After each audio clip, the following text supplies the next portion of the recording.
Hello, everybody. Good evening. Randy Hilarski here with our friend Axis Alive. Once again, we're going to be going over the charts, what's going on in crypto. Glad to have you here again, brother. Sorry, I had my button on the timer thing. We were having a conversation. I cut him off by accident. But Okay, yeah, well, welcome. shoot me in the foot while we're starting. No, just kidding. What's up, guys? In the chat, everybody. Thank you, Randy, for bringing me back on. Pleasure to be here. We're just kind of gonna have a nice little discussion. I would love to have the chat more involved on this one, and maybe we'll go over some charts and just talk crypto game. Yeah, it's a little bit different than what we normally do. There's not an interview here or anything. When Axis and I get together, it's just talking about where we see the macroeconomic going, the microeconomic and crypto going, and where the prices are heading, what he sees, because he goes and digs deep into the charts. When I'm a simple indicator guy, the indicator says buy, I say yes sir.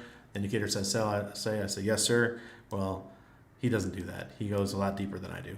So, XTC, thank you, the two best. Red Squirrel says two Randy streams in one day while I'm awake. Nice. Yeah, That's a huge win because you do stream awfully late. I always have to yeah, catch the yeah. replay because the lady would kick my ass if I was up late every night. Yeah, exactly. I had Black Hexagon earlier. I streamed with her, and geez, I streamed with somebody else even earlier. Oh, Stu Man from what's it called? Tetra, I did catch a little bit of that Tetra. one this morning. Yeah, talk about interesting. If we could not monetize, but automate everything that we have, Yeah. wow.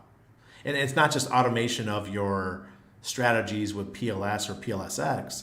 You can automate your end stakes and say that you want to take 10% off the top, turn it to USDC. When you're talking about HEX, all kinds of cool things that you could do with Tetra. So I'm really looking forward to this project getting launched. When we were doing the talk, I equated it to something called Zapier. If anybody's in social media, they know what Zapier is, or if this, then that, which is another platform that you could use for automating your social media.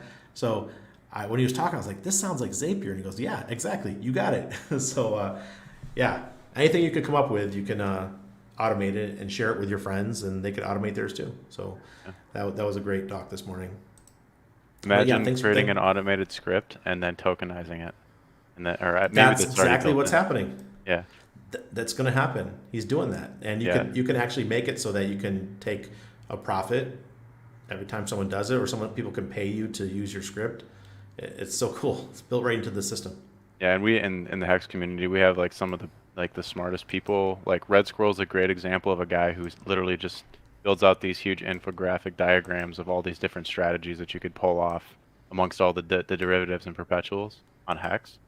And then when you start to add in the elements of what's coming with Pulsechain and some of like the other contracts coming with like liquid loans and fiat and famous, kind of the possibilities are endless for how to create compounding yield for yourself automatically.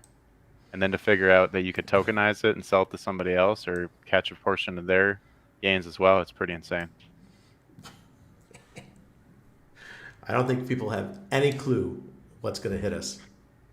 It's kind of funny because when I compare that to like what's going on with like the Hex contract with the T-share, I tend to think that like and this is like some of my bias is that because it was the first mover of DeFi yield, that the T-share will always be the most profitable, and that anything that you get from compounding yield in all these other ways that's going to be the competition is can you beat the ROI of like a 5 or a 10 year hex stake. I think that's going to be like the baseline yield that will be expected.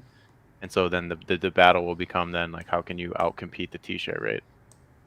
The best thing is just to own the T-share and get all the stuff wrapped around it that comes with it. It's going to be impossible to beat that. I mean, seriously, what are you going to go? What are you going to do out there that is going to be maybe a 30% APY on Hex, and then you have your Hedron. Then you get your Hedron and you stake that, and you get Icosa. Then you get your Icosa and you stake your Icosa, and then on top of that, you have all these other things that we're getting like Communis. I mean, it's I don't see how it's going to be possible. Just stake Hex and go for the nice APY. Yeah, one of my like just to be open and fair, like one of my concerns with automating everything and doing these really complex compounding yield strategies is that in the event that something goes wrong or you don't catch a market move properly or you don't have one of your variables set properly, that that could easily go missed because otherwise you're basically the more complex you make it, the more you need to keep an eye on it, and then no longer is it automated. Now it might be automatically doing the stuff for you, but you're always going to want to be paying attention to it in case a variable changes. And so those dynamics in the market are like unpredictable, and that's why I think the T-share will always be a good, safe, secure bet in like the longer term. But that if you're willing to put in the extra effort and work, that yeah, this will be a really useful tool. So it's going to be an interesting thing for Yeah, sure. I admit that when I was using if this and then that for all those years, there was times when I would stop seeing my tweets get automated. I'm like, what's going on? I go in and be broken, and I have to go in and fix it. Right, Hmm. the automation would stop working, so I could see that happening again. Yeah, it's definitely a concern. Whether it breaks or whether the market does something you don't think it's going to do, or whether one of your variables is like changes quickly. What I mean by that is like, let's say you have a bot set to DCA on every time that the price moves down faster at a faster rate of change. Like you can set the delta in there so that if the price is going down at an average of 7% per month, but you have a variable that says if it goes down 40% in a day, I want you to automatically buy it. But what happens if it goes down 40% in a day and then just stays down and you don't get that whiplash back up? Like just that's one example of how maybe that you could anticipate you could write a piece of script that's really valuable, but that you can never predict for all the different things that could happen. So it's going to be wild. I tend to be a little bit lazier with my investments, so the chances of me really harnessing a lot of that stuff is pretty slim. And the T share is just secure yield that you just stake it and kind of forget it. So you already have compounded yield in like Hedron, Communist, and some of these other things. So Just take advantage of it. I mm, can't believe people are thinking like they want to get into a token that's going to out earn what Hex T shares are going to do. No, no, no. Focus on the T shares. Everything else will mm. come in stride. I think Seriously. this most recent move in HEX price has actually kind of showed us that, the Hedron and Icosa and the Maxi perps really can't keep up to HEX once HEX liquidity thins out and that you really start seeing upward price movement. That it acts kind of like BTC in the alt cycle when BTC really runs hard and leaves everything behind and then it pauses and then alts like rip behind it. You know what I mean? And you have these like 6 week cycles or 2 to 4 week cycles where they're kind of taking turns running. I think that's kind of the relationship you're going to see. And so right now we're in that like Hex went parabolic mode, and Hedron, Icosa, and the Maximus DAO perps and others have just kind of suffered or not quite done Yeah. as well. Yeah, I thought that, especially Maxi, I thought it would constantly stay a little bit ahead, but it hasn't. It's kind of fallen behind, but it's okay. It's going to catch up. It's just going to take some time. Icosa, I was telling everybody, I'm like, look, Icosa and Hedron are going to buy the rumor, sell the news event right now, because there was this large amount of HSI stakes and up for auction again, and it happens every couple months. This one wasn't as big as the last, so Icosa's taken a hit, but not as bad as it did just a few months ago, the first time around when it dropped all the way down to 20, I think 24 cents, 25 cents. Yeah, Right now we're at it about was 60 torn. something. Yeah, it hit hard. And then it pumped back up to $1. I sold all my Icosa at $1, and Nice. I was pretty outspoken about that because I said, look, there's a buy the rumor, sell the news event coming. Yeah. All these auctions are for sale. It's going to dip again, and I'm going to buy them back. And now it's almost time to start buying. Yeah, and it's holding its price structure quite well above it's actually price is now oscillating around the 50% retracement level. So yeah, you came down 40 cents off that high, but it's kind of like trying to find support here. So what, any kind of further moves down would be obvious DCA opportunities. And the second that Hex peaks and slows down its movement, the rubber banding on icosahedron is going to be insane. Back up in price. Here we go. How's everyone's PP looking? Oh, my PP's sitting good in its wallet. Yeah, it's mooning. I did check that chart earlier as well. I Really? think it's It's up doing good? 3x. Yeah. What? No strategy. Yeah. Yeah, the red squirrel's got it right. No strategy's perfect. You Yeah. just got to keep playing with them. Yeah. You It'll guys don't give you have something to. to do at the very. It's two up. Oh, PP's up 280% in 46 days. What? Yeah. and in the last year, it's up 100% in 4 days. That's Pretty great. crazy. Congratulations, everyone that held their PP. That's a great meme coin right there, guys. Yes. It's a good good founder, good logo design, good brand, and price performance is pretty good too. It sure is. Yeah, Randy, Peppy, Randy's on a roll streams today. Yes, I am, sir. Yeah, 5. I probably only end up doing 4. I don't know if I'm gonna do my nighttime one. I might be just too tired. I still have this one to go, and I have another one with Seek 55 at 9 p.m. So that might just be my nighttime one. But man, thank you everybody for coming out. So hit the charts, buddy. Let's show Yeah, them we what you did. got. Yeah, we got a question in there. Somebody asked, Red Bull Green Bear says, is there a quick and easy way to find premium discount on Maxi and Perps? Let me pull up my screen here. There is. It's a website called portfolio.maximus.dow, I believe. Hold on. Oh, I'm sorry. It's Super Hex. portfolio. Listen to this. Super Hex says, I found a transaction yesterday where I bought $16 of Hex, and now that Hex is worth 10K plus today. That's my brag for today. Dude, Super Hex. Shout out to you, brother. That's awesome. You must have, 16 you're bucks. probably on a jet when you did that too. Make it Yeah, even yeah. creamier. Oh, God. That's pretty badass, man. Not many people can say that they turn 16 into 10K, $16 into 10K. That's pretty No. insane. I've Yeah, my never best done was that. 400 into 150. That's 150K. That was my big stake. I made that in the first week of Hex and did very well. Congratulations. I did Thank not you. know that. Yeah, that was my first big Hex stake that came out, and it came out in September of 2021. Perfect timing. Do you remember the ratio of how many hex you got for that day? Principal? No, I have no idea. Can't remember. If it was toward the end of the week, it had to have been like 8 times as much as I got on day one, and probably like 4 times as much as I got on day two. Yeah, Yeah. day one sucked. Day one was terrible.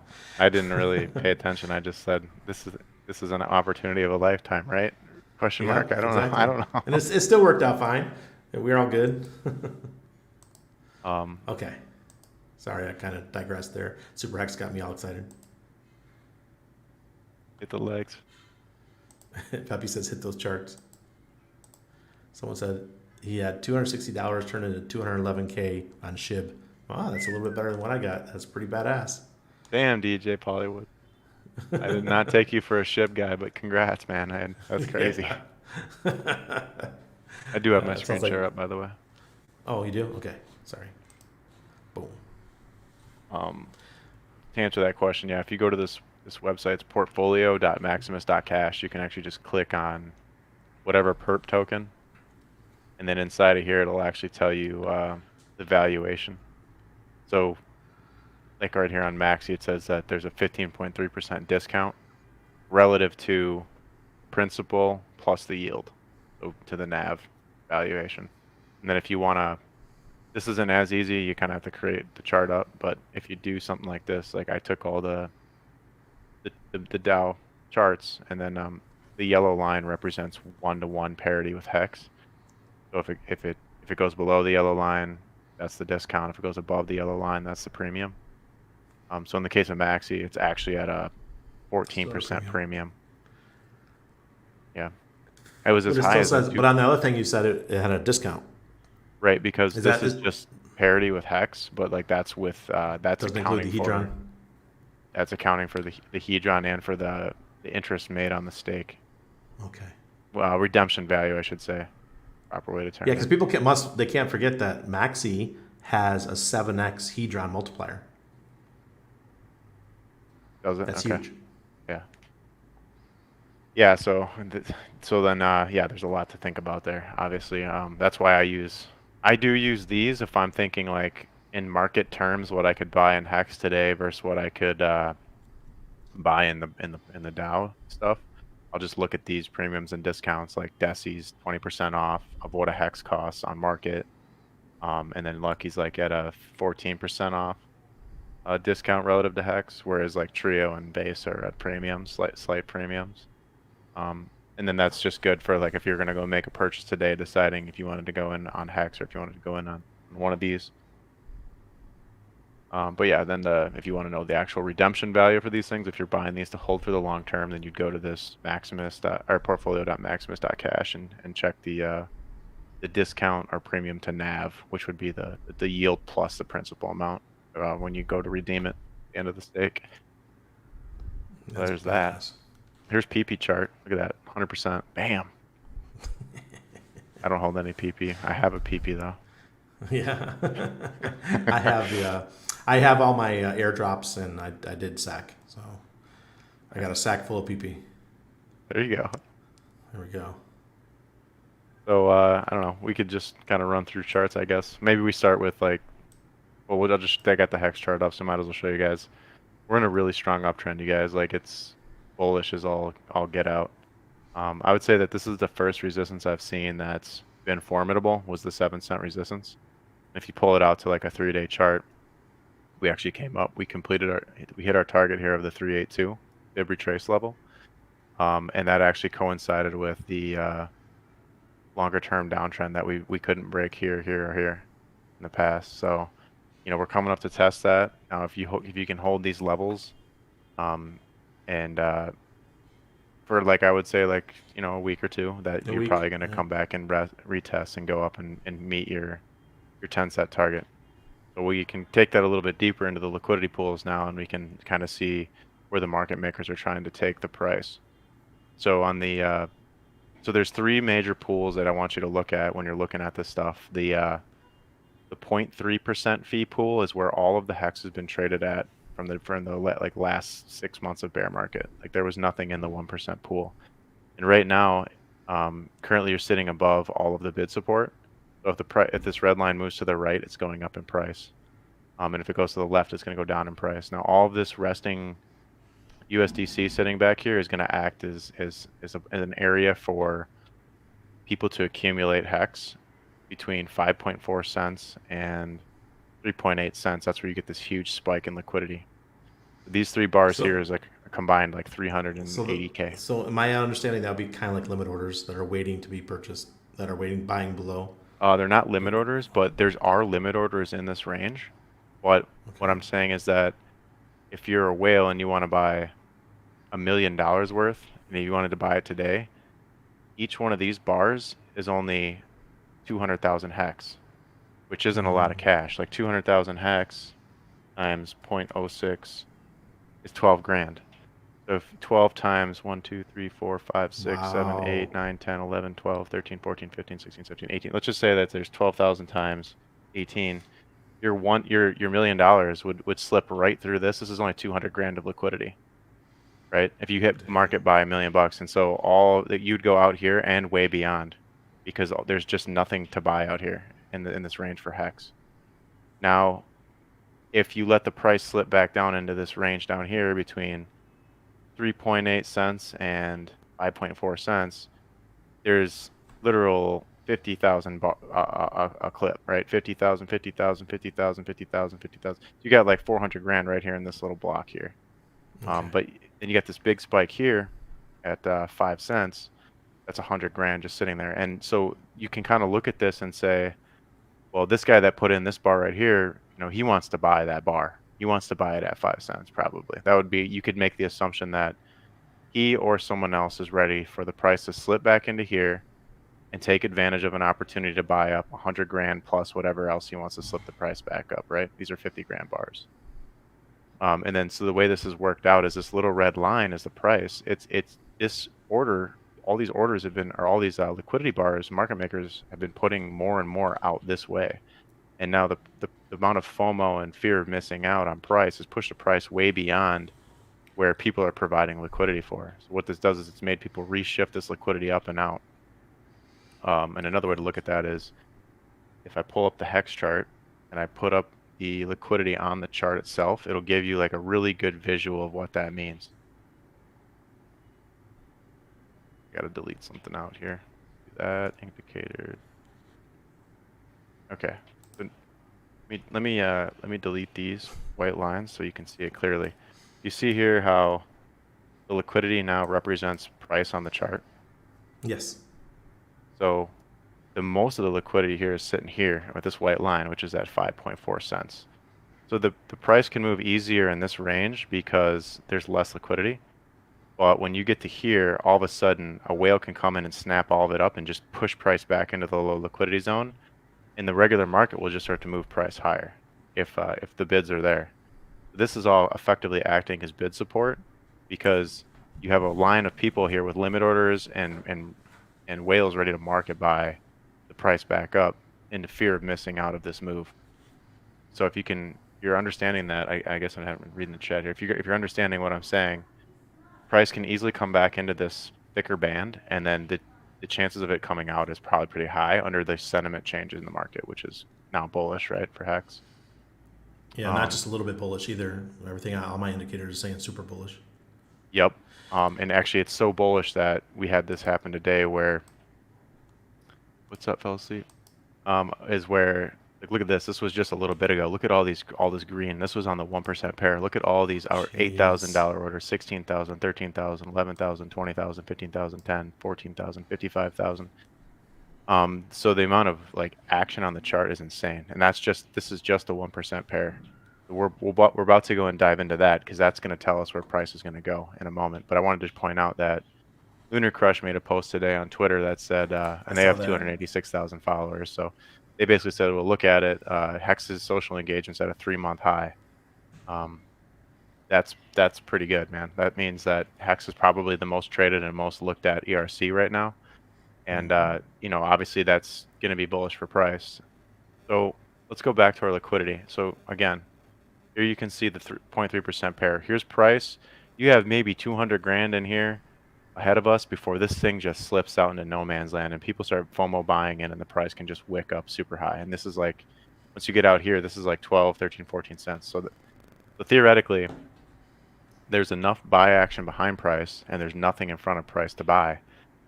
So if you're like a super huge whale in the system, you want to encourage people to push the price up and give them somewhere where they can accumulate inside of a new zone. Because if someone doesn't come along and start moving some of this liquidity up here, buyers are not going to incur that slippage because they're going to miss out on buying it cheaper, right? They'd rather let sellers come in and push the price into here and then buy it. Well, that's because, and so if everyone's thinking the same thing, it would be smart for a market maker to come in here and put up enough liquidity to entice people to push the price higher. So that's where I come in with the 1% pool. So like 3 days ago, some giga whale in HEX came in here and they put up huge bars of liquidity. And this is the other pair against the dollar, USDC. And so as of yesterday, we were actually out here playing with 6 and 7 cents. And then this morning, price started to sell back down into this range here. And someone put up like 2.5 million HEX here at 7 cents. And that's effectively a range where they're kind of trying to trap price here. Whoever put that amount of liquidity there wants to make money on fees, but also kind of wants just to trap price between where it's at now and 7 cents, so that they created their own little accumulation range in here before the inevitable point where the market sentiment gets so bullish and perhaps Bitcoin and ETH start making their move on their next leg up. And we'll go into that again in a second as well, more supporting evidence for why that's coming. But this becomes now a nice little accumulation range where price can bounce around and they can accumulate. These are 1.7 million HEX, 1.7 million HEX. These are 2 million HEX. So there's enough liquidity in here for a whale to buy up some of the price between 6 and 7 cents before getting into this zone here where there's just you can see there's just absolutely no liquidity down here. Yeah. So what happened, which was interesting the other day, was look what happened out here. Some whale put up 22 million HEX between 12 cents and 20 cents. And what they're encouraging is that once the few guys that are trying to accumulate inside of this range are done, they're going to get at price to the edge here. Market's going to get really FOMO-y like it has been getting when it gets to the edge of the price. And then it's just going to like magnetize right up into this new range of 12 to 20 cents. And we can actually look at the chart and see how that would play out. I have here basically like how it's going to get, this yellow lines represent that range, and how just like we came down quickly off the Pulsechain not coming out, we're going to get pulled back up right quickly in the same regard into that range because of the liquidity is so thin between 6 and 12 cents, 7 and 12 cents. So I Um, hypothesize. Okay, yeah. Yep. yeah, someone mentioned last night they brought up the fact, Brady, is it possible that we could see 50 cents again? And I said, well, it all depends on Pulsechain launch. It could entirely happen if Richard gave us a 2 weeks notice on the launch of Pulsechain, not version 3 testnet, but on mainnet. The insanity that can happen. You guys, if you understand what the traders are going to do, the traders are going to come in. They're going to try to push it all around so they can make fees. They can make, you know, taking a little bit off the top every 1 cent or 2 cent move. It Yep. could move us to 50 cents. We saw it happen with the sacrifices. So why Yep. not again? Someone's like, oh, it's impossible to hit 50 cents. I said, no, it is not. It all depends on liquidity, and Yeah. these whales will move the price wherever they want. Yes. A whale. I'm quoting Silver, the antidote. A whale can shit all over the chart Yeah. because they really can when the liquidity is this low. So to your point, what you just said was that traders will kind of like reconsolidate and then move the price up. That's exactly what's happening, and that's exactly what happened in each one of these breakdowns. Is that a whale pushes the price up, people take profit, traders reposition as it finds support. And by the way, it's probably the same whale supporting price here. And then here you go, same thing, run up, wick high at to the edge of the bands. This was when the liquidity only went to 5.4 cents. Notice now I was just showing you how the liquidity went up to 7 cents. So there's this incremental ratcheting up of liquidity at a higher and higher cent ranges as the market repositions itself for the next leg higher. So you're just in another consolidation phase before ultimately breaking up into that new zone. And so we've seen this before in Hex's history back here, where Godwell pumped 10,000 ETH into the price and moved the price 100% in in a day. And Right. and the amount of like FOMO that came in after him is what pushed the price all the way up to 0.6% within the next 3 to 4 weeks. And so what I anticipate happening is if you do get a well-timed V3 launch, you could easily see price slip through that 7 cent to 12 cent range, and then even through that new accumulation range of 12 to 20 cents, we'll see how price reacts at those levels. When you get up into here, there's nothing saying that the FOMO is so bad and the news is so good that price just goes straight to here, chops up like this, just like it did back here, and then you literally just moonshot to like a new all-time high before Yeah. topping on a blow off top, and then coming back down for the rest of the year to test this range and form support for the bull run in next year. I'll take it. So The it's looking the pretty website. What juicy. was the website you said? Lunar Crush. Lunar Crush, yep. Now, imagine Lunar Crush. They love us, right? It's not the first time they've talked about Hex because they know that our community is the one that's going out marketing for them. We constantly share our stuff for Lunar Crush. So imagine that they keep with our storyline over the next year with the launch of Pulsechain and all this. It's like they're on our team. I don't know if they're invested in Hex, but they're invested in the success of Lunar Crush. And just having communities like that to help us push along, you guys have no idea. We didn't have this in 2021. Nowhere near the We were support. on our own. Yeah.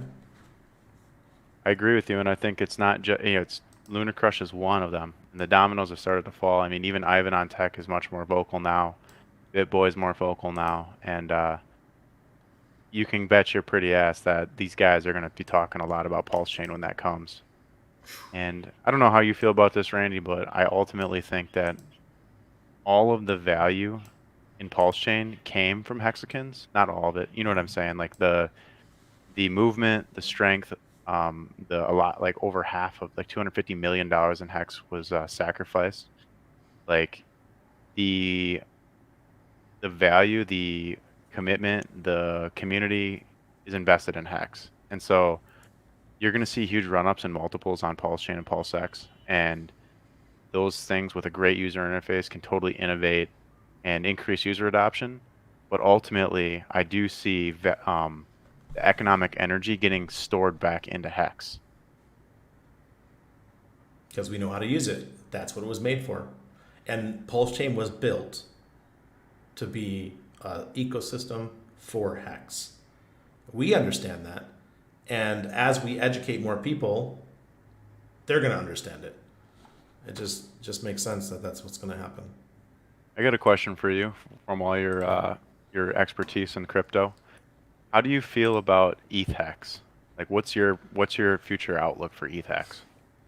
eHEX is going to get absolutely hammered once Pulsechain goes live. I mean, even I'm frustrated. Last year, to do it at my big end stake that I had, it cost me over $600 to end stake. Mm, If I think it's bad now, what's it going to be like in a couple of years when it's all about sharding when on Ethereum? I know there's most of you guys in the our chat don't even know what sharding is, but our end stakes are going to have to compete with shards, and that just means we're going to have super expensive costs to end our stakes. So I'm really nervous about that. I think that it's going to, what it might do is it might really push Maxi. Maxi might benefit huge from this, especially on Ethereum. But I think that we're going to see a lot less 15-year stakes happening in the eHEX ecosystem. yeah, I If you're think going to so. do 15 years, you're going to do it on pHEX Yeah, for sure. I do think that you'll see less 15-year stakes. Um, I've thought a lot about what eHEX is going to be like, and the more that I think about it, like I'm kind of like a fudder for PulseHex, and the reason why I am is because not that it won't have value or maybe one day it reach parity, but that eHEX is like the OG status symbol. And if you know anything about like costs of doing business, like if it costs more to transact on a certain chain, like use Bitcoin for example, and back in the 17 bull run, like the price had to way outperform to make up for the costs, and for all the friction in the system. And I do believe because Ethereum is the most prominent EVM on earth right now, that eHEX will actually be incredibly valuable. And I think that this is where I ask the question, like, at what price does it not matter to you anymore? Like, if eHEX was to reach like a tremendous high price, and then the full 80% retracement still kept you at a $5 hex, would that be enough to keep you on eHEX for any reason? Maybe not to stake for 15 years anymore, but just to do rolling 30 to 50-day stakes and just extract Yep. value that way. That's what I've talked about. I talked about this with my mother. I've talked about this on my stream. I think rolling stakes are going to be the cool thing to do on eHEX in the future. It's Yeah. not going to be the long stakes. Yeah. So I think I do support that, and I do think that that's where this is going. Is that eHEX is going to be like the big gangster chain, hang low. I'm an OG. I had all my economic energy there first, and then you're going to see this massive wave of EESs when gas is cheap, and they're going to pull that hex liquidity into the now on incredibly high price appreciation and be able to pull insane amounts of dollars out of the system over there, and that eHEX is going to be very valuable. And then with Pulsechain Hex, I think that's where a lot of your new users are going to go, your new onboards, and that's going to be a cheaper, faster chain, which I think results in a cheaper, faster Pulse Hex. And not that the stakes are going to be faster, because that's the irony of it. The stakes will be further out over there, but it's all going to be little bags. So you're really going to rely on adoption over there more than you are on eHEX for price I get it. appreciation. Totally get it. I hope that I think pX will do well. It's kind of like starting X all over again. It's like going back to year one. Yeah, the T-share rate's going to be where it is now, or obviously when the launch happens, wherever the T-share rate is at that point. So it's starting at a much higher T-share rate. So it's going to be more difficult to be able to get the bags that the early adopters had. But yeah, I agree that we've talked about this before. Hmm. Maybe not you and I, but the eHEX, the prestige, like Crypto Stylist says, eHEX is all about prestige. It's the Hmm. flex. Look, I've got millions of eHEX, Yeah, and if most people won't be able to accumulate that much. yeah, yep. Daniel says pHEX is going to be much more valuable. I don't know, Daniel. I think they'll be similar, but in the first couple weeks after Pulse Chain launches, I think eHEX is just going to be decimated. It's going to be a yeah, great chance to pick up some coins. yeah, and you can see that here on the chart back, and I think you can equate the full mainnet pulse chain launch to big payday. I Yeah, think you can equate the type of dump in the same way, so that you'll get a huge like 200-300% run up on price leading into mainnet, and then you're going to see like an 80% drop after that, which is why I believe that the launch of this is being timed in such a way that the price gets near the all-time highs before that moment's made. So that 80% retracement doesn't bring us back down sub 10 cents. I think the goal here is to create a nice safe range or safety net between 12 and 20 cents that becomes all-time support. I've been saying this for a while that since 2.5 to 3 cents that risk was to the upside and that like the bottom was here coming soon and that like watch out because once you're out of this zone, you're not coming back down here ever again. Like HEX is not different from Bitcoin in the store of value narrative that once a floor is set, you're not coming back down there again. Thank goodness. I'm happy for that statement. I don't want to see 1.7 cents ever again. That was a gift. And I can actually show you kind of a cool little chart. This chart is the historical volatility. So you can see the price in yellow, and in blue you can see the volatility of the price over time. So what I'll draw your attention to first is how the volatility continues to bounce off of this 1.0 line right here. I'm going to circle it with my cursor here. It's the bottom left corner. This line here, the 1.0, is where you see consistently this blue volatility line just doesn't have a good time breaching that ever until here. Well, what happened here? This was back in this last August. That's when we had the recovery off the 3 cent low and then the rip all the way to 7 cents. Well, guess where we're at now? 7 cents. And what happened was the price, well, it enticed people, and people I meaning the mega dumper, Poopy Horseman, shout out to Sami, to crash the price and just and just had no care for the price at all. Didn't care about the chart, and they just wanted to leave with millions of dollars. And so that what they did was they pushed the price down so violently and so quickly that it actually brought HEX's volatility from the start of it down to all-time low levels. And this period here from September to October, the price of HEX became basically flat between 3.1 cents and 3.3 cents for Yep. about 30 days. And so this is when I thought the bottom was in for HEX. And if you consider that the volatility hit an all-time low, meaning stablecoin status, that's when Godwell came in and pumped $4 million into the market and moved the price 2 cents in 2 days, from 3 cents to 5 cents. And that looked to me to be like the start of the bottom. And even though that wasn't the bottom price, as price crashed, what he did was he enticed those capitulators, those big bag sellers, to finally dump and capitulate the rest of their bags at fractions, at a literal 4x less amount that they could pull out of the system, down here at 1.5 cents. And if you notice here, the volatility hit a higher low. So we had bottomed actually October 23rd when Godwell decided to inject that liquidity in and entice those bad guys to dump all their bags out and get out of the system. And so what ended up happening was you hit your low on price at 1.7 cents, which actually coincided with like these key breakout levels like in the last bull run. And then the volatility picked back up like mad, and that was a higher low on the volatility and a W bottom.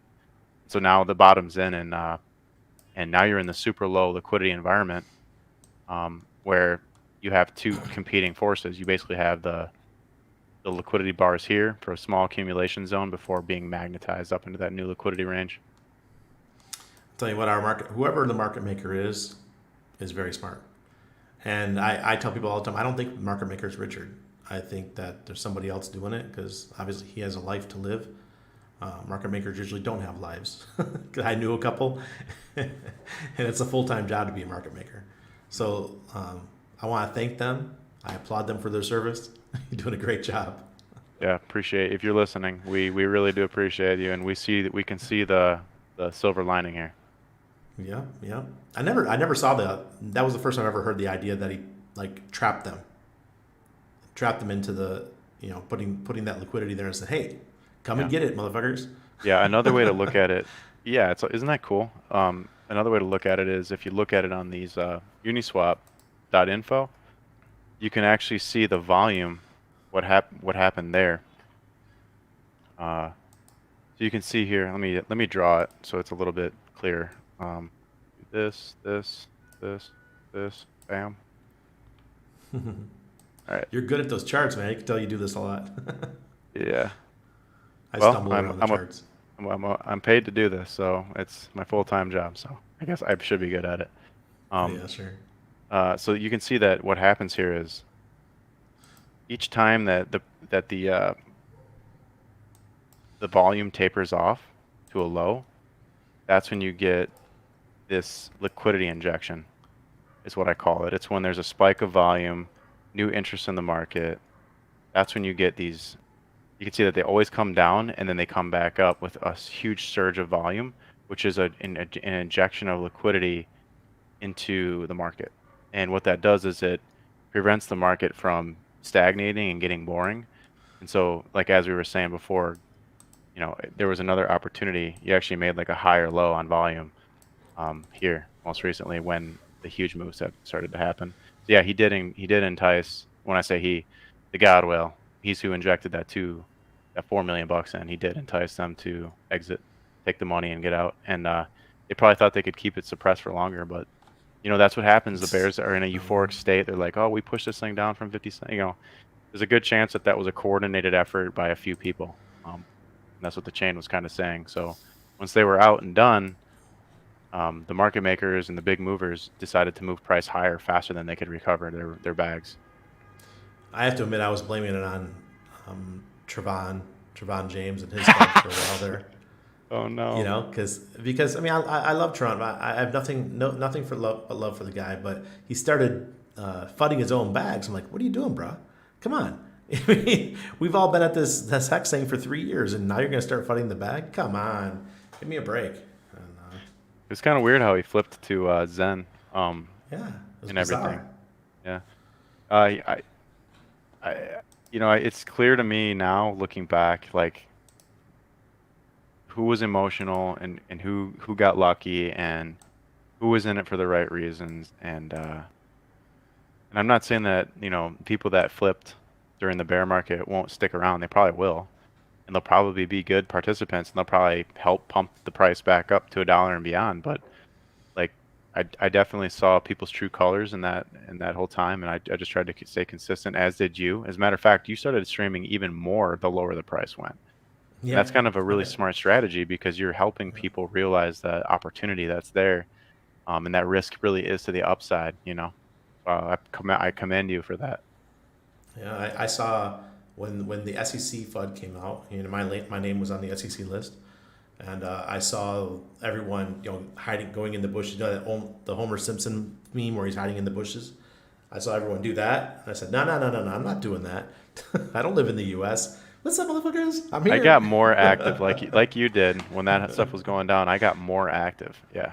Because I was Exactly. like, I didn't do anything illegal. I'm just out here spreading my truth, man.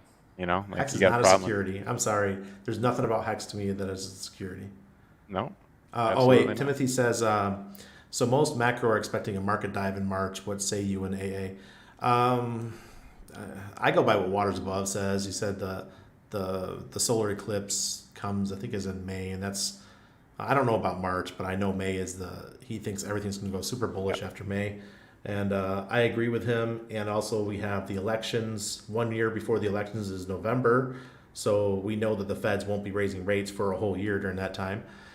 They might probably be cutting, and we know the Bitcoin halving is a year out from March. So we got those three bullish things that I'm seeing, and plus we're 3 months into a green Oryx indicator for Bitcoin and Ethereum, 4 months into a green Oryx indicator for Hex.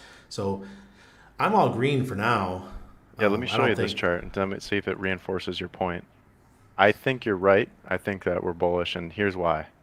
This is the golden ratio multiplier. In 2012, Bitcoin came up to test the golden ratio, which is the 350-day moving average. It breaks down for like 6 months, and then it recovers, and you get sent off to the races. 2015, price comes down below the 350-day moving average. You kind of get close to testing it here. It fails. Then it breaks back down. Now this time you only broke down for like 3 months. Then you break through with Ethereum launch and you're off to the races. Fast forward to 2018, price price breaks down, comes up to test it, holds strong through the plus token Ponzi, rips right through it, goes up to the red line, which is the bull high. And then in the COVID anomaly, You get a quick breakdown, you come up, you test it, and you hold the 350-day as support. First time it did that. But where are we at now? 350-day, come up to test it. It's consolidating right under the 350-day moving average. Beautiful. Looking pretty Benny good. says, "I need a meme of Randy breaking out of the bushes." Where are the bears, Yeah. man? You got your hunting Yeah. rifle. You're like, bears are dead. Yeah. Yeah, yeah. Alan says a lot of Hexicans got more active. Yeah, all of us who, I think most of the ones who weren't in the U.S., we definitely moved forward. We started picking up where everyone else left off. Yeah, that's normal. I can understand the fear. I don't live in a totalitarian state, so I don't know what that feels like, but Hmm. I can imagine. Hey, You David. know, it's not illegal to accept money for your services, first of all, and even in the U.S. So that's always been weird to me why people would be scared of that. And then second of all, you know, Hex isn't a security; it's a commodity, Yeah, exactly. free and fair launched. So this is the dollar chart. This is the only thing that I'm seeing right now that's temporarily scary, I guess. If you were going to get a spike down in markets, it'd be because the dollar is going to try to come up here and retest the 106 or the 108 level. And that would mean that short term in March, you do get a crash on the S&P, crypto, gold, or whatever it's going to be. Those markets would crash, but they would be temporary and it would be the ultimate buying opportunity. What it would be last call before the bull run really kicks off, right? So it's really what it is the dollar's only rising on, I guess I don't know the fundamentals, but just that anytime that the price of the dollar crashes 12% in such a short time frame, like we zoom out to a monthly, look how nasty that looks. It's just, let me turn off the LP. That's screwing my stuff up. You can see that that's just a nasty drop. Anytime you get a nasty drop like that on the dollar, it has a really hard time recovering. If you go back anywhere here, they just look at the size of the candles. Anyone with any sense of pattern recognition could see um, here is like here, these big drops. They have continuation. When they happen, they have continuation. They don't just pick themselves back up. And I think people are hungry for returns. And so your worst case scenario would be something like this, maybe where you go back up and you try to test this, and then sometime I would say this would happen sooner rather than later. You just come up, test, and then break back down right away into a downside action, which would be bullish for cryptocurrency. Um, you It's ever look probably at going to happen. you ever look at the stablecoin index? This is like No. a index of all the stables, but on a weekly. You can see that stablecoin dominance is in a clear downtrend, and it actually got rejected off the bottom of this triangle. Go to a daily actually. So it's Man, you, trying to you really recover. dig you really dig deep for your charts. Oh yeah. Stablecoin dominance, folks. I've never seen this chart in my crypto career.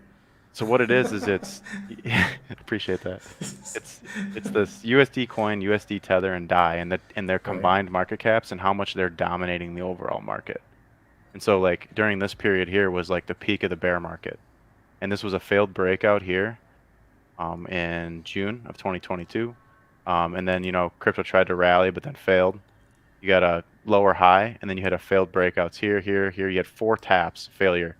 And then you had like the most recent parabolic run up on ETH and Bitcoin off the 15.5 low on Bitcoin and off the I think it was like 12.50 low, recent local low on ETH.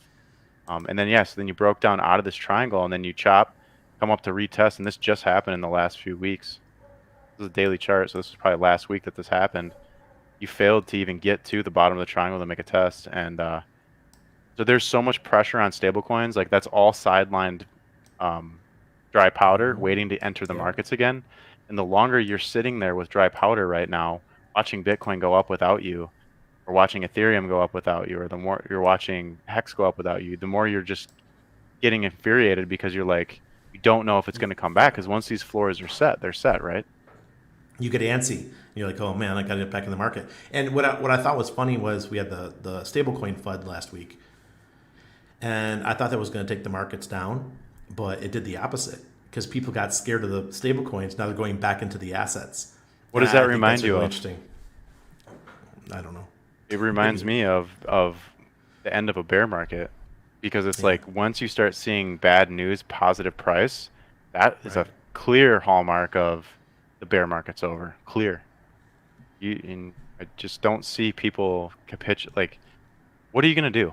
Go into dollars, sit on those dollars and Exactly. watch them erode away? Yeah. Like At even the 12 the or 13% inflation rate. yeah, that's that they're trying to mask as 7 or 8% or 6% or whatever crap number they come up with. It's all faulty data. The Fed has lost all credibility, and in my generation, and even your generation, and even a little older than you, like in Bob's case, everybody gets it. Like everyone doesn't, no one trusts the Fed anymore. Like the COVID thing. Look at you measure the amount of dollars that came into the supply. Look at this. Does that look normal to you? No, no, no, Does no, that no. look normal to anybody in No, this no, no. chat right now? Seriously, like look at that. Like all of a sudden you just went poop. Oh, let's just print freaking $10 trillion. Where did that money go? That's the COVID jump, right? Yes. Yeah. Yes. This chart goes all the way back to the 1970s, guys. And then in one moment, blink of an eye, it increases by $10 trillion. I'm sorry, but this money is in the public sector, it's in the private sector, it's in retail's hands, it's all over. These dollars are everywhere. And no matter what measures they take to dry up this liquidity, it would take literally 5 years to even get this thing back down halfway. Like, look at how it's starting to curve over and they're trying to extract the liquidity out. That was enough money that they're never going to have to, there's just no way you're going to get that out of everyone's hands. Like, the economy is going to price in that inflation at new prices. So, food costs are going to go up, Yeah. housing costs are going to stay up and go up. These are new floors being set by a function of all the dollars that have been printed. And it's funny because if you look at it against, remember how Bitcoin's like limited in amount, only ever going to be 21 million. So you could always safely measure Bitcoin against the money supply. So I'll do that for you now. And I'll do it on a monthly chart.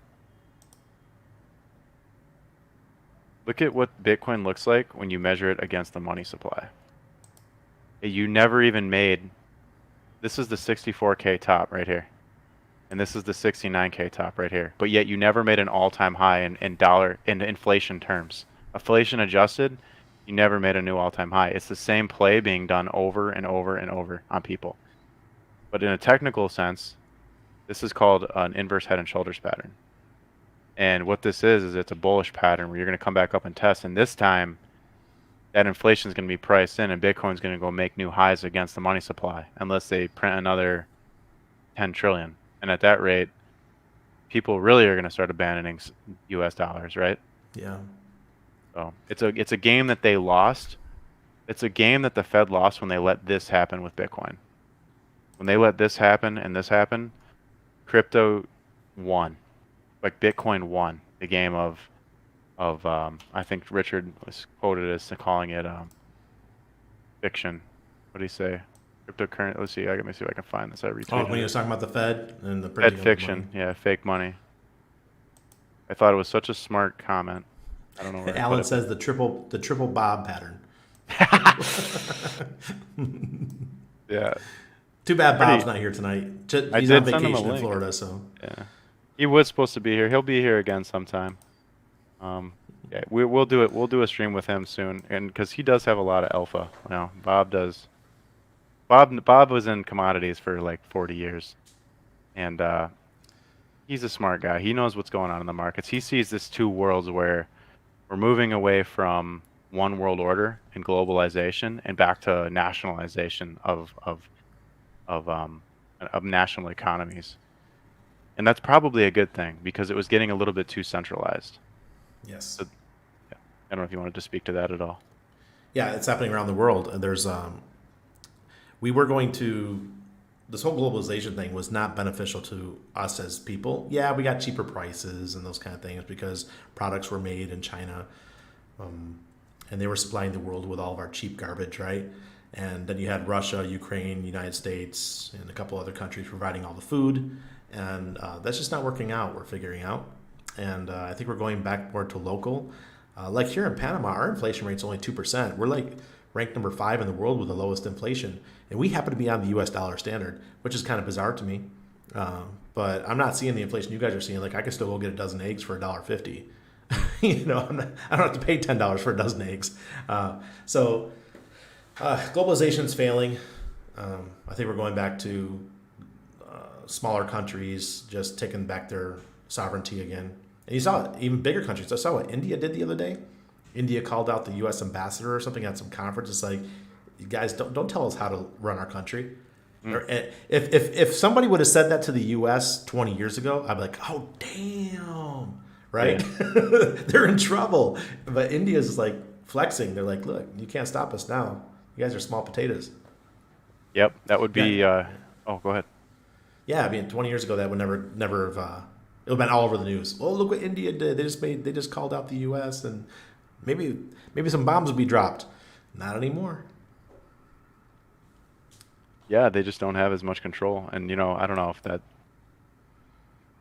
how much political talk you can get into, but just like, even in our own military, that there's just no organization anymore, from what I understand, and competing factions, just like in the political parties and systems and stuff. It's just all not Yeah. looking good for the U.S.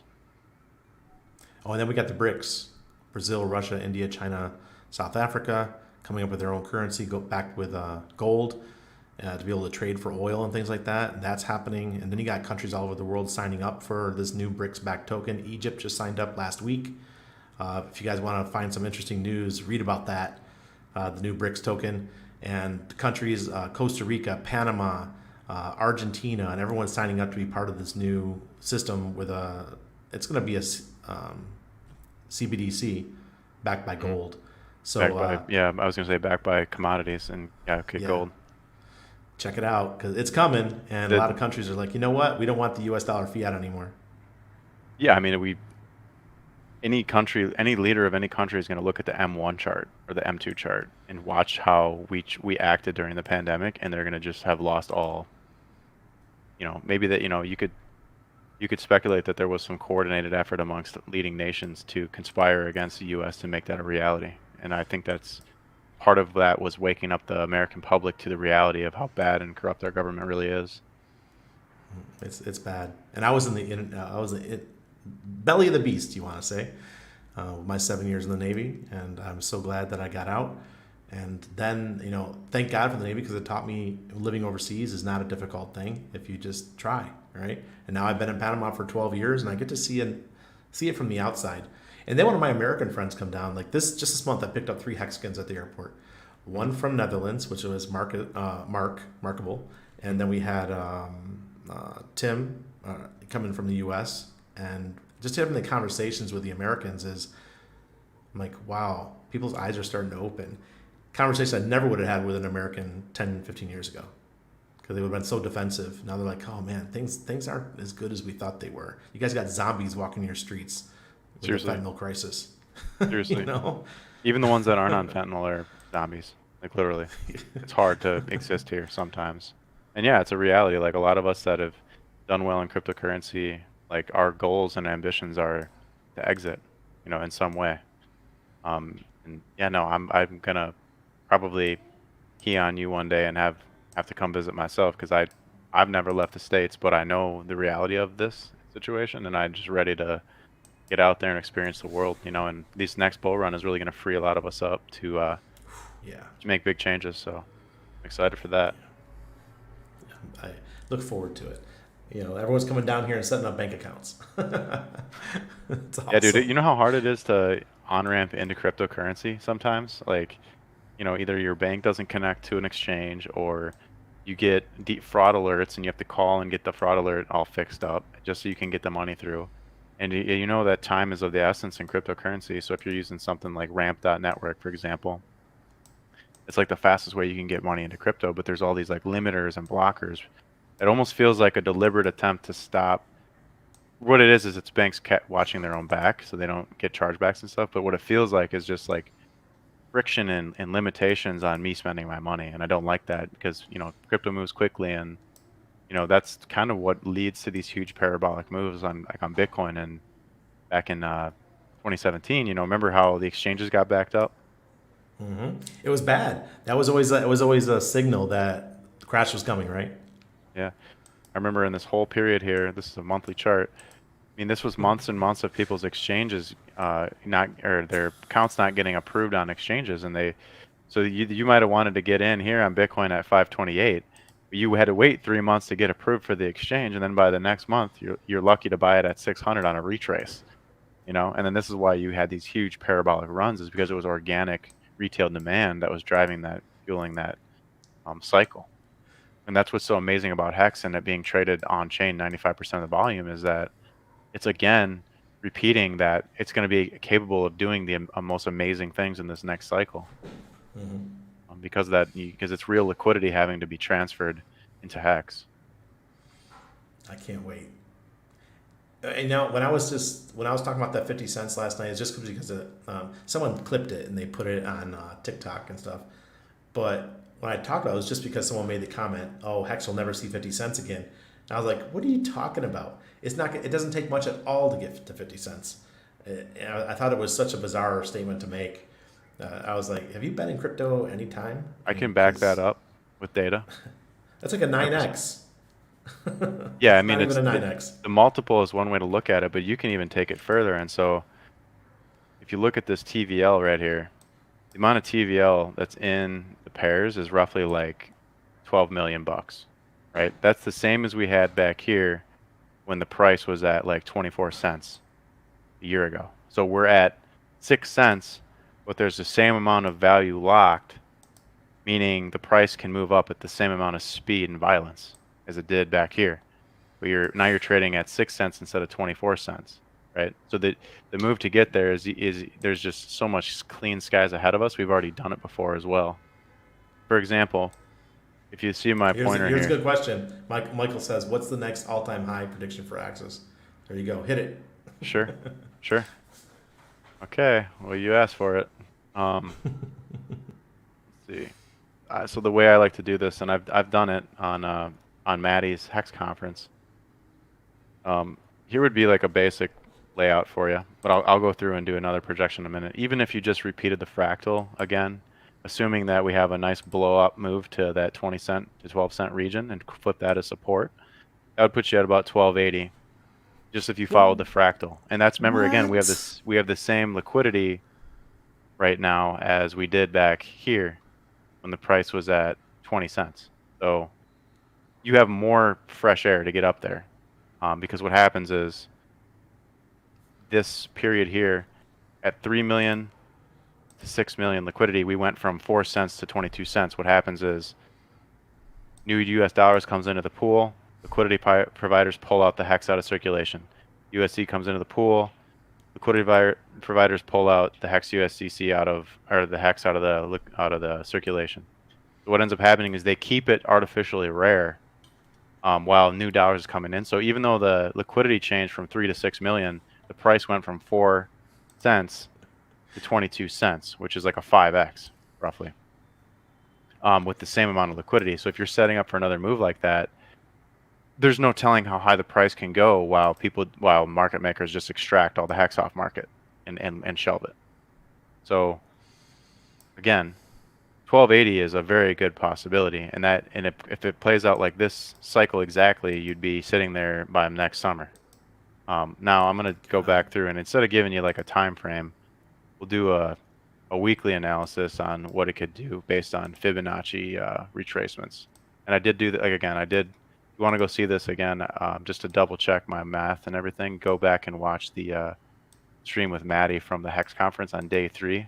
I was on a panel with Kareem, Hexray Vision, and Gold Key, and we did this math. So let's see here. Michael says, I was doing the math in my head for my own sake at $12, dude. No kidding. Randy does math. Let's do an extension tool. So we'll go to the all-time low to the local high, back to the low on the wick. You can see that the price almost met the 2.618 target here. So we'll just say that the first cycle it went up and hit the 2.618, but it safely hit the 2.0 in red. 2.618 in green, 2.0 in red. And then on the second cycle, if you consider the low before big payday, then back to the low, you actually hit the 2.618 again. This time you overperformed it, and that was from the 0.00 2/10 of a cent all the way up to 56 cents. Hit the 2618 again. So theoretically, we'll take two targets. We'll go measure the 2.0 and we'll measure the 2618, and we'll just kind of see what we think could happen. So if this is the bottom, which I believe it is, and you're going up here, and let's say we get a retracement. Right now it's looking like the retracement's only going to go to like maybe 5 cents. This is making some assumptions, of course. The 2618 has got you at $1.60. And then maybe that this move plays out, maybe that gets you to top out around 70 to 80 cents based on fib extensions. The reason why this tool doesn't work that well yet is because this move isn't over. So I think that this move is going to get us up to like 12 to 20 cents. So I have to make some assumptions here. We could assume like, let's go to 20 cents and then retrace back down to 12 cents, right? Well, now your 2618 target's sitting at $70. Your 2.0 target's sitting at $16, which isn't too far off of that $12 target. You know, that's when speculative mania. How is this possible, bro? I mean, I know this is just math, okay? But my mind can't wrap my head around this as far as So the reason why the this is wealth possible, creation. yeah, the reason why this is possible is because of the amount of zeros that's getting deleted off the balance sheet. And so what I mean by that is, if I pull up HEX versus Bitcoin, I'm gonna try to illustrate it. Okay, so this is HEX versus Bitcoin, right? This is HEX price denominated in Bitcoin. So right now it's 264 Satoshis for a HEX. That's what this is saying. So you notice how here on this is like a run-up cycle, and then there's like a sell-off cycle. Well, think of this sell-off cycle in terms of billions of HEX. And what I mean by that is like the guys that were dumping their HEX here were dumping tens of billions of HEX. And it was being accumulated by hundreds or thousands of users. Okay? Maybe like 1,000, 2,000, maybe 5,000 users was accumulating these billions or tens of billions of HEX. Well, then look at the most recent cycle. This sell-off cycle, you had thousands or tens of thousands of users accumulating hundreds of millions of HEX. It's not billions anymore. Yeah, we might have went through 4 billion coins, but think of it more in terms of like this cycle was billions of HEX being sold. This cycle was hundreds of millions of HEX being sold. Okay?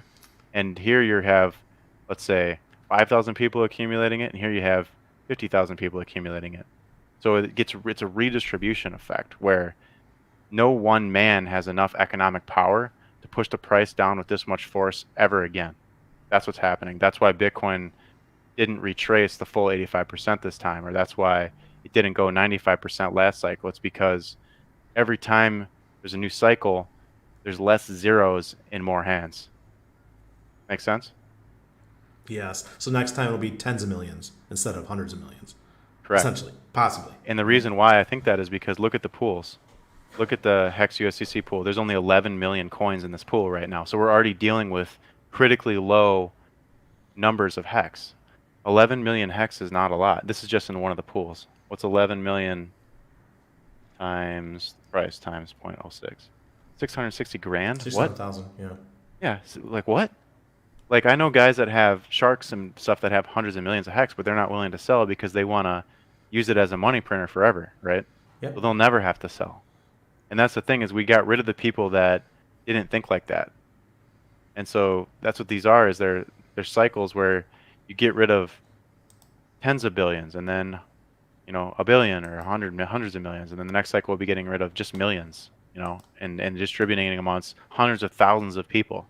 So every cycle, that's what the redistribution cycle is. It's like people being born into a cycle, experiencing this mad run up, and then dying off with like the exiting the system, and then they're replaced by 1,000 more people to replace their one bag. Now this is a good question here. Do you think that RH is going to pair eHEX to Pulsechain like Johnny Chaos says? I have my doubts. Mm-hmm. I have my doubts. I think there could be a eHEX pHEX pair, but I just don't know, see how it's going to work or how the liquidity is going to work. I'm not mathematically inclined for that kind of thing, so I have my doubts at this time. So the way that this would work if it was done would be the OA would create a pair on Ethereum where it was eHEX with wrapped pHEX. And then on Pulsechain, the OA would create a pair that had wrapped eHEX to pHEX. So you got the wrapped token on the native chain to pair them up. So that let's say you had 10 billion eHEX to wrapped pHEX on this chain, and then you had 10 billion wrapped eHEX to pHEX on this chain, so that they're both integrally tied together by their liquidity on both sides of the bridge. Okay, the theory is that those liquidity pairs would be so thick that they would move together. So if like a massive pump came in on Ethereum side of the chain, that would drag pHEX up with it on that other chain at a certain ratio, whatever the market set is the ratio. So there's a potential for that if the OA was to bind the liquidity in that way. But, you know, I guess I just don't know. It's too speculative to say, you know, is he going to do that? Why would he do that? Like, why not just let the market decide for itself, unless he wants to create parity and force parity? But That's what I thought. I thought I was a free market guy. I don't see any reason to do it, I don't think he'll except do for it. pride. I don't think he'll do it. I don't think the OA will do it. If he does do it, that's how it'll work. And then like what you do then is you create this scenario where they're forever locked at a certain ratio. So let's say eHEX is $1 and pHEX is 20 cents. Well, then they're going to forever be locked at that unless somebody else can come in and absorb up billions of hex on one of the sides, which that's not out of the realm of possibilities, but No. understand that that locks in certain ratios and that ties their liquidity together. And so there's good and bad outcomes for that. If you That's what don't pair them, Crypto Jedi is saying. Like I'm saying, the OA would have to set the ratio, and RH would have to, or R, I wouldn't say RH. I would say whoever's behind RH, because I don't believe it's RH by himself. Never have, never will. They would want to force the parity for glory. That I totally agree with that. it's possible. And it would be the first time we've ever seen anything like this in crypto if he does it. And truly would be glorious to see.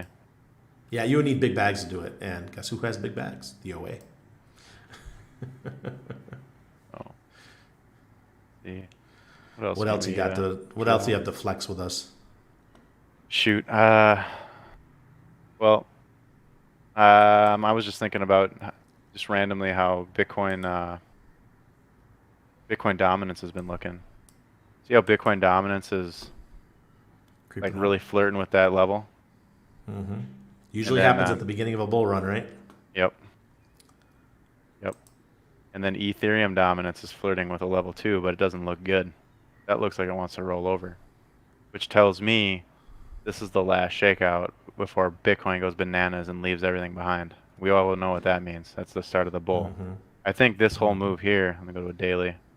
This whole shakeout here was attempting to get all the altcoins off of it. Like leave me alone altcoins and Ethereum so it can have less weight and more momentum pushing it back up. Because if you look here, it kind of played with these two channels. But then if you look at the Ethereum chart, it was kind of stuck in the same channel, but it just fell out, tapped the 618 exactly, and then bam, it was back up into the middle of the channel again. So Bitcoin's having a hard time shaking Ethereum. So if you look at the Ethereum to Bitcoin pair, you can see here what's setting up for is Bitcoin's going to try to leave Ethereum behind. And any kind of drop like this, 20% drop on ETH to Bitcoin valuation, that's an automatic buy because we all know Ethereum's not going anywhere. Nope. It's probably going to outperform once again. Yeah. And I think this is just like a last-ditch effort by BTC maxis to try to shake off Ethereum temporarily, and then you'd want to buy that in the 6-1. It's literally the 0.618, which is a harmonic. It's a golden ratio. So that's everything looks like mathematically perfect right now on all these charts. And so, yeah, it's really exciting time to be in cryptocurrency, especially if you know what's going on. Yeah, so did you know about this? Did you know about the Polygon hex, how it keeps perfect parity with eHEX? I Did you had know no about idea. I know nothing about Polygon. I'm a pleb. that? Either did I've heard it back in the past, but it's been probably years. Makes since sense, even I heard guess, that because term. it's a. So how does that Layer work then two. on Polygon? Do they It's a they hold bridge. it in a contract? Yeah, It's wrapped. it's wrapped. Okay. Yeah, interesting. But eHEX would not be. I don't know. I'm not going to go in. I'm not smart enough. Yeah, I'll just have to abstain from that. But it to me it makes sense that the market would find any arbitrage opportunity and get it back to parity because any arbitrage opportunity it would somebody over there is going to do it. And also, what I'd want to know is how much wrapped ETH is or eHEX is over there. Because if it's like a million coins, like who cares? Some one guy could make that Yeah. arbitrage work, right? But if it's like 50 million or 100 million coins over there, then that would be very hard, right, to keep it at parity because there could be a lot of dynamic action happening all the time. And there's like that time delay between coming on and off the bridge. So something interesting for But sure. now everyone's Appreciate talking that. about everyone's talking about the Polygon version. Oh goodness. Back in the day, Hexagon's bridged some over there to help get away from ETH fees. Ah, okay, okay. So it was like a trader place. I get it. I get it. You can't I stake the wish I Hex in could stake my Polygon. HEX over there. That's so Yeah, funny. it'd be cool. What Yeah. amazed me is that I've never hear anyone say what was actually done for the OG Hexagons by RH already.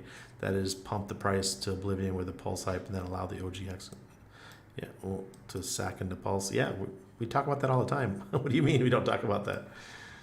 This is one of the things that we always bring up. Fun thing to get some legacy eyes on Hex is pair it with a tokenized BlackRock ETF stock. Man, everyone is talking about this CSPX, that this BlackRock token. BlackRock's the evil bank of the world. Mm. I'm not going anywhere near it, just because I don't support anything the WEF and their cronies are behind. So Is there a chart for it? CSPX. I don't even know if it's live yet. Yes, weight and com are both safe to claim. Red Bull, Green Bear. Ooh, what is going on here? It's a stable? Yeah, I think it is a stable. B. Hold on. Oh, it's it looks like it's a S&P 500 index or something. Okay. SPX is But like, like the S&P 500. people keep pinging me about it, and I'm like, I don't Back know. to I don't. CSPX core. Oh, Crypto Stylus says it's banned in the U.S. CSPX is banned in the U.S. Interesting. Reagan says, if there's a WEF coin, I'm going to dedicate my life to crapping all over it. Yeah. That's how I was with XRP for many years. Anytime someone bring up XRP, I'm like, don't talk to me about that crap. Yeah, I mean, it had a bad rap for sure. I actually think this is a big leap, but in the event that they ever get favorable outcome with their lawsuit, this thing's gonna jump $10 in a day, no doubt about Oh, it. yeah. Like it's just Could. gonna get relisted and it's just gonna moonshot, just like it did back in the beginning. Look at that thing. Yep. It Yep. still looks good when you're looking at it on a long time frame. It just sucks for people that got in up here. Yeah, well, Randy got back in 2015, and I took out my 10x and never bought it back when I found out what it was. Yeah. And here's the thing too, here's the rub with this one is Ripple's basically outsourcing the technology, the Ripple network and the Ripple technology, and they're kind of ignoring the XRP token now. They're like, well, Yeah. forget about that. The business is in selling the XRP, the Ripple ledger, right? And then allowing all these CBDCs or these countries to build their own token on their technology, right? Yeah, so I got something to say about that, because I'm not a maxi of RH at all by any Mhm. means. So if you're interested in that kind of a play, stick with the ISO 20022 coins. That's Quant, Algorand, XRP, XLM, HBAR. Those coins, if you want the coins that the governments are going to use, the blockchains that the governments are going to use, like Panama's looking at Algorand. So those are the coins you want to look at. If you don't believe in having like super centralized coins and stuff, stay away from it. But if you want to make a couple bucks, it could be a play. But the thing is, you're going to have centralized exchanges to trade them. They're not available like HEX. So if you want to say screw you gov, screw you centralized stuff, then don't play those coins. Stick with your decentralized stuff. That's the position I'm in. Yeah, if you're concerned, like in my case, like it's nice to have USDC when things are falling, but like if you have a hex stake, you can hedge against downside and still earn, and then in the next bull run, you're sitting pretty. Yeah, To me, that's a look, safer bet. we got Power City, we got Liquid Loans. You'll be able to be a lender on famous, fiat.io. There's so many opportunities for us to have passive income. There's no real reason to be moving our funds off of the Pulsechain ecosystem. And when I say I'm not a Richard Hart maxi, it's just that his 3 coins, I don't need just his 3 coins. There's so many opportunities that we're going to have within the Pulsechain ecosystem, and we really crush it. What I'm telling people is to stay in this silo. If you really want to be a professional at something, stay in one silo, and that silo is Pulsechain. Like my buddy that I had lunch with yesterday, he's an Ethereum whale. He stays within the Ethereum ecosystem. He doesn't want to go outside of it because he understands the system. And he makes money off of it, and he gets his passive income. So I say the same thing for Pulsechain. Become a pro at Pulsechain once it comes. Yeah, PAX G guys, gold, wrapped gold. I like it. Yep. You know of some tokens that's doing that back to by precious metals. AUX by load, and PAX G does the same thing. Rather than stable coins, maybe if you want to use stables, do wrapped gold tokens. I would love to see the point when then there's the liquidity there and the volume to be able to do that and come in and out with size, on something like that. Just takes time to grow that market out is all. It sure will. It's going to take a little bit. Yeah, guys, we got up to like 330 something viewers. That's amazing. We're in a bear still, or we're just at the beginning of the bull. Appreciate you guys for being here, really. If there's anything like that you have a direct question, feel free to throw it in here. I see there's a lot of good comments. Some awesome comments. Oh man, I'm just excited to see what's going to happen over the next 2.5 years. Man, you guys said $12. That just hurts my head. Yeah, it really does. We never did finish. We never did finish our analysis here. So I was going to do a fib retracement. So here you go. You can see it's. Let me make sure my tools are on right. AGX is the coin for silver, by the way. AGX is wrapped silver. Okay, so first cycle off the high to the low, you hit the 3618. Second cycle, big payday high, the low, you hit the 2618. Right? You actually overperformed it slightly. So theoretically then, on this next cycle, if you went from the 3618 on the first cycle to the 2618 on the second cycle, then you could assume that you're going to hit the 1618 as the law of diminishing returns as it comes into effect on the next cycle. Let's take that and see what we get. 1618's got you sitting at $4.20 exact. Jeez. So I was saying 250 might be the top of the next bull for HEX. It looks like I might be way off again. Yeah, especially, just if you take into consideration what the pools look like right now and how many people got left behind off the low, right? And then just kind of like make some assumptions that the liquidity gap here, as I showed you here, is so big that you can literally just jump the price from 7 cents to 12 cents in a blink of an eye. Then that would actually have you getting up into that range quite quickly. And this is what the candle would look like is you touch that key golden ratio of the 618, and then so many people get left behind. This is like saying that this is going to happen next week potentially, and so effectively what you have is a situation here is now whales can just keep the price pinned there at that level, and a whole new wave of investor class of people gets eyes on the asset because people chase green candles. And they have to accumulate from 12 cents to 20 cents. But if you have increased FOMO, like what would happen the last time this occurred, then price would continue to go up into the low liquidity bands out here where there's no liquidity. After this move occurs, this becomes a new range. Maybe all this liquidity gets shifted around after a couple of days, right? Maybe then this becomes liquidity out here. It'll just be moved down the line. Yep, it should come. So theoretically, it will get put out here. This will get replaced here, and then you create another range up farther. Depending on how much FOMO enters the market and how rare HEX gets. Remember, there's only about 50 million HEX across all the major pools right now. That's not a lot. That's like a few $1 million. That's not much. When you got tons of people wanting to get into this thing, it could easily go back to all-time high. And look, you'd perfectly tap that all-time high, and then start the retracement back down to that 20 cent range where you build support. and it's literally following this Fibonacci. I didn't do anything fancy here. This is just key levels. All you did was you took the high to the low. And so you're just playing right now. Price is playing with the 382.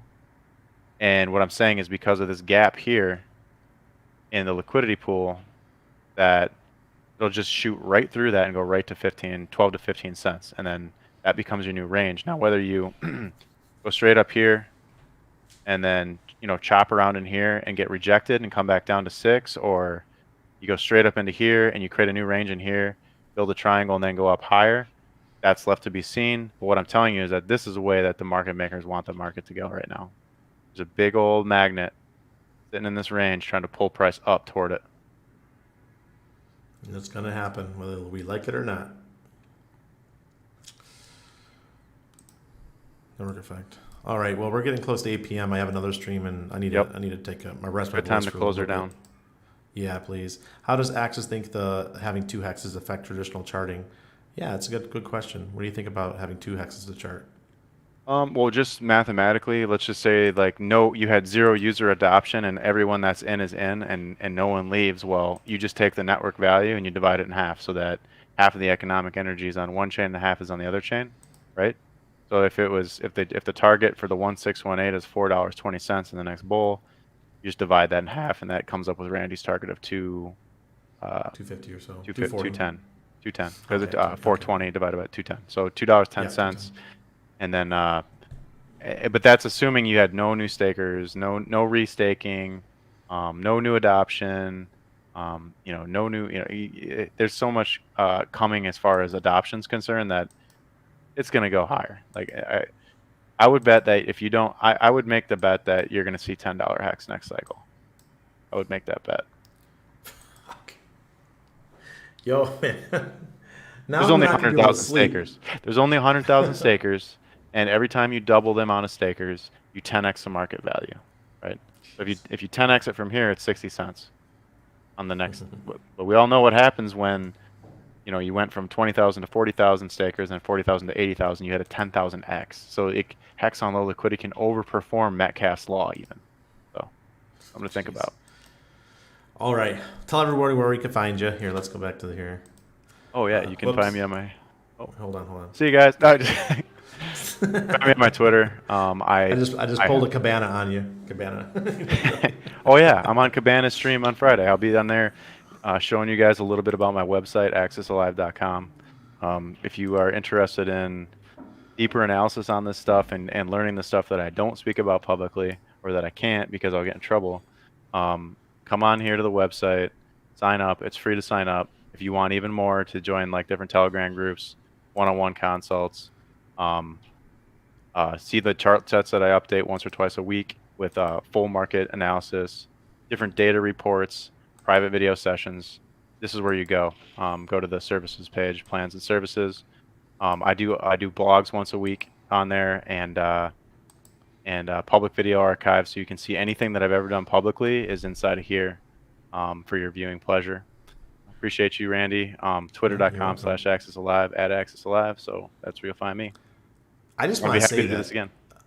I feel like we're definitely going to a bull market. I know you notice it, and I notice it, that our views across social media are just exploding right now. Look, we're at 330 viewers. If this was 2 months ago, we'd be lucky at 150. Yeah. Seriously.